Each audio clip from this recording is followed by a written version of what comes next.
அனைவருக்கும் வணக்கம். இந்த உலகிலே எண்ணற்ற ஜீவராசிகள் வாழ்ந்து வருகின்றன.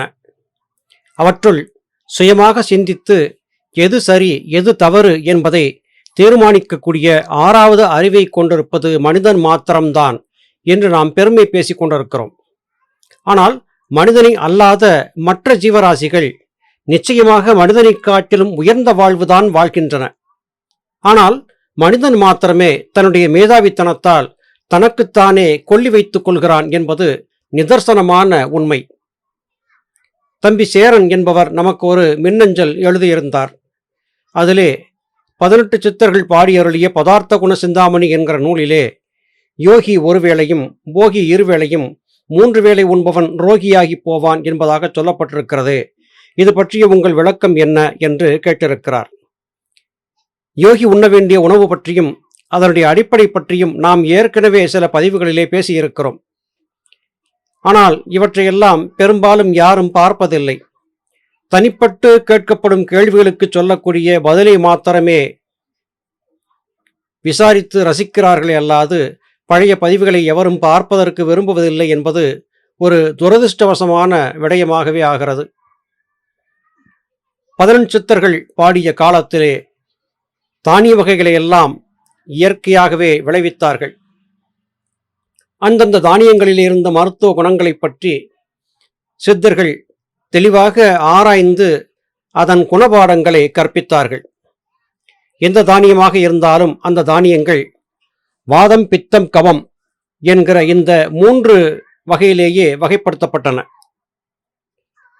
அதிலும் 6 சுவைகள் அங்கே சுட்டிக்காட்டப்பட்டன. இந்த 6 சுவைகள் சரியாக இருந்து இயற்கைக்கு ஒத்ததாக விளைந்து வந்திருந்த விதைகள், பருப்புகள், கொட்டைகள், தானியங்கள், கனிகள் ஆகியவை நன்மை தரக்கூடியவை என்று கண்டறிந்தார்கள். அது காரணமாக அன்றைய நாளிலே ஒருவேளை உண்ட உணவே ஒரு நாள் முழுவதற்கும் தேவையான ஆற்றலை கொடுத்தது. நாமும் ஒருவேளை உணவோடு நிறுத்தி கொள்ள விரும்பலாம். ஆனால் நாம் உணவைத்தான் உண்கிறோமா என்கிற வினா இங்கே எழுகிறது.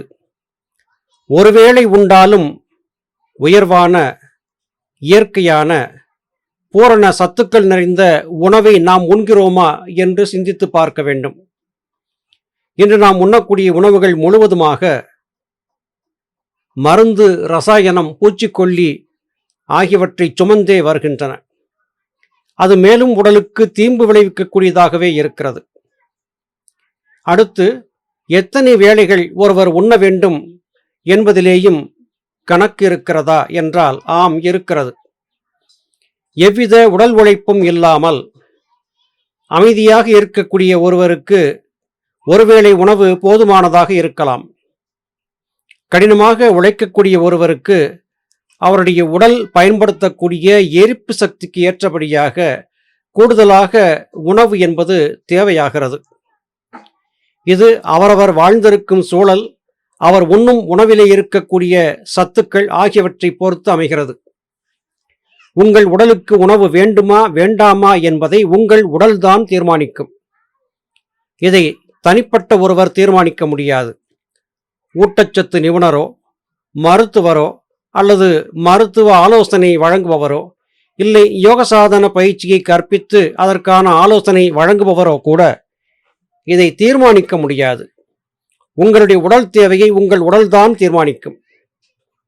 உலகிலே மனிதன் போதும் என்று சொல்லக்கூடிய ஒரே ஒரு விடயம் இருக்கிறது என்றால் அது உணவுதான். ஒரு குறிப்பிட்ட அளவு வயிறு நிரம்பிவிட்டால் போதும் என்கிற சொல் உணவுக்கு மாத்திரமே பொருந்தும். மற்ற எந்த ஒன்றுக்கும் போதும் என்கிற சொல் ஏற்படாது. உங்கள் வயிறு கேட்கும் உணவு வேண்டும் என்று, உங்கள் வயிறு சொல்லும் உணவு வேண்டாம் என்று. வயிறு சொல்வதை கேளுங்கள். வைத்தியர் சொல்வதையோ அல்லது ஊட்டச்சத்து நிபுணர் சொல்வதையோ யோக சாதனத்தை கற்பிக்கும் ஆசிரியர் சொல்வதையோ நீங்கள் ஏற்க வேண்டாம். உங்கள் உடலுக்கு தெரியும் என்ன வேண்டும் என்று. எனவே உங்கள் உடல் மொழியை புரிந்து கொள்ளுங்கள். உடம்பை வளர்க்கக்கூடிய ஆற்றலை அறிந்து கொண்ட காரணத்தால் தான் உயிரை வளர்க்கும் தத்துவத்தை புரிந்து கொண்டதாக திருமூலநாயனார் குறிப்பிடுகிறார். உடம்பினை முன்னம் இழுக்கென்று இருந்தேன் என்றே குறிப்பிடுகிறார். இந்த உடலை பெரிதாக பேணி பாதுகாக்க வேண்டிய அவசியமில்லை என்றே கருதியிருந்தேன்.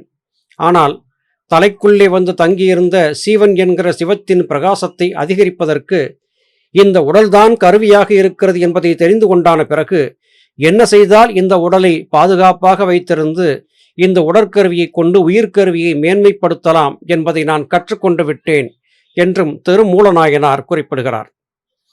அருமை சகோதர சகோதரிகளே, உணவு விடயத்திலே பலருக்கும் இந்த வினா இருக்கத்தான் செய்கிறது.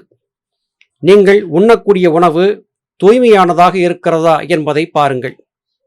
இன்றைய நாளிலே மக்கள் தொகை பெருக்கம் அதிகரித்திருக்கிற காரணத்தால், அனைவருக்கும் உணவை தந்தாக வேண்டும் என்கிற காரணத்தால் பூச்சிகளிடமிருந்து இதர உயிரினங்களிலிருந்து தானியங்களை பாதுகாத்து குறைந்த காலத்தில் அதிகமாக விளைச்சலை ஏற்படுத்த வேண்டும் என்கிற நோக்கத்தோடு உருவாக்கப்பட்ட ரசாயன பூச்சிக்கொல்லி மருந்துகள் மனிதர்களுக்கு வினையாகி போயின. ஒரு மரத்தின் கனியிலிருந்து விதையை எடுக்கிறோம் என்று வைத்துக் கொள்வோம். அந்த விதையை பக்குவப்பட்டிருந்த நிலையை தேர்ந்தெடுத்து மண்ணிலே போட்டால் அது விருட்சமாக மாறி மறுபடியும் எண்ணற்ற விதைகளை தரக்கூடிய இனப்பெருக்கு காரியத்தை செய்யக்கூடியதாக இருக்க வேண்டும்.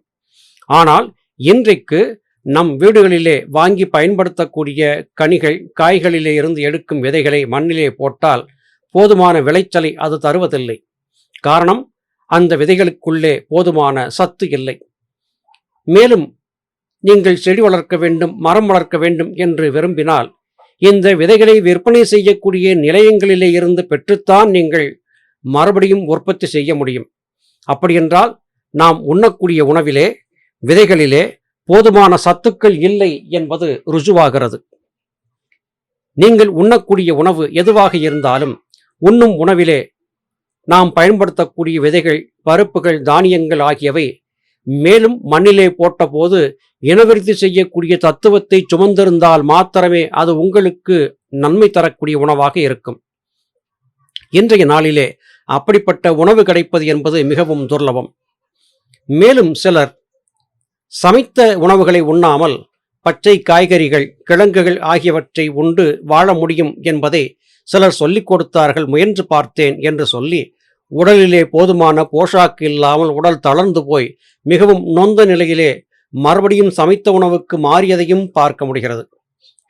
இவைகளை எல்லாம் எடுத்த எடுப்பிலேயே சாதித்துவிட முடியாது. இயற்கை உணவுக்கு மாறி சமைக்காத உணவுகளை உண்ண வேண்டும் என்று கருதுகிறவர் முதலிலே ஒரு வேளைக்கு மாத்திரம் அப்படிப்பட்ட உணவை உண்டு பழக வேண்டும். அதை அவருடைய உடல் ஏற்றுக்கொண்டு விட்டால், செரிமான திறன் அதிகரித்திருந்தால், அது போதுமானதாக இருந்தால் அடுத்த வேளைகளுக்கு முயன்று பார்க்கலாம். ஒருவேளை அவர் உண்ணக்கூடிய அந்த ஒருவேளை உணவிலே கூட அவருக்கு ஆயாசம் ஏற்பட்டாலோ, பசி தீராத நிலை ஏற்பட்டாலோ அவர் தன்னுடைய இந்த உணவு முறையை பற்றி சற்று ஆலோசிக்க வேண்டியது அவசியமாகிறது. எனவே நாம் உண்ணக்கூடிய உணவை மற்றவர் சொன்னார்கள் என்பதற்காக நாம் தீர்மானித்து விடக்கூடாது. நம் உடலுக்கு எது தேவை, நம் உடல் பக்குவப்படுவதற்கு எது தேவை என்பதை நாம் தான் தீர்மானிக்க வேண்டும். ஒரு வீட்டிலே 5-6 பேர் இருக்கிறார்கள் என்று வைத்துக் கொள்வோம். 5-6 பேருக்கும் ஒரே விதமான உணவு சரியானதாக இருக்காது. அந்த உணவு வகைகளை பார்க்கும் போது தங்களுக்கான உணவை அந்த 5 பேரும் வேறு வேறு விதமாகத்தான் உட்கொள்வார்கள். ஒரு சிறிய உதாரணத்தை சொல்கிறேன். என் வீட்டிலே என்னுடைய 2 பெண்கள் சற்று தூக்கலாக உப்பை உணவிலே போட்டு உண்பார்கள். குறைவாக உப்பை சாப்பிட்டால் அவர்களுக்கு சிறிது ஆயாசம் ஏற்படுவதாக அவர்கள் உணர்கிறார்கள். ஆனால் எனக்கோ என் மனைவிக்கோ அதிகமாக உப்பிட்ட உணவை உண்டால் ஒவ்வாமை ஏற்படுகிறது. இப்போது ஒரே வீட்டில் இருக்கக்கூடிய 4 2 உப்பு தேவையாக இருக்கிறது, 2 உப்பு தேவையில்லாது இருக்கிறது. இதை நாம் எல்லோருக்கும் சமமான நிலையிலே வைத்து பார்க்க முடியாது. தம்பி சேரன் கேட்டிருந்த கேள்விக்கான பதில் இதுதான். உங்கள் உடல் கேட்கும் உணவு வேண்டும் என்று மறுக்காதீர்கள். உங்கள் உடல் சொல்லும் உணவு வேண்டாம் என்று மீறி உணவை திணிக்காதீர்கள். சுவைக்காக மாத்திரம் உண்ணப்படக்கூடிய உணவு நமக்கு தீம்பை விளைவிக்கும். நம் உடலுக்கு நல்ல விளைவுகளை தருவதாக நாம் கருதி உண்ணக்கூடிய உணவுகள் கூட பல சமயங்களிலே விடமாக மாறி போயிருந்ததையும் பார்க்க முடிகிறது. எதை உண்கிறோம், உண்ணக்கூடிய உணவு எந்த அளவுக்கு சரியாக இருக்கிறது என்பதை தெரிந்தெடுத்து உண்ண பழகுங்கள். மெல்ல மெல்ல உங்களுக்கான உணவு வேளைகளை குறைத்து உங்களால் ஒரு வேளை உணவோடு இருக்க முடியும் என்றால் அது பாராட்டுக்குரியது, போற்றுதற்குரியது. எடுத்த எடுப்பிலேயே எதையும் முயன்றுவிட வேண்டாம்.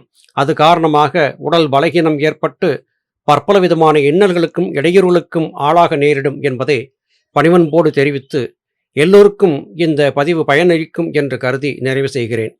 மீண்டும் மற்றொரு பதிவிலே உங்களை சந்திக்கிறேன். அதுவரையிலும் நன்றி, வணக்கம்.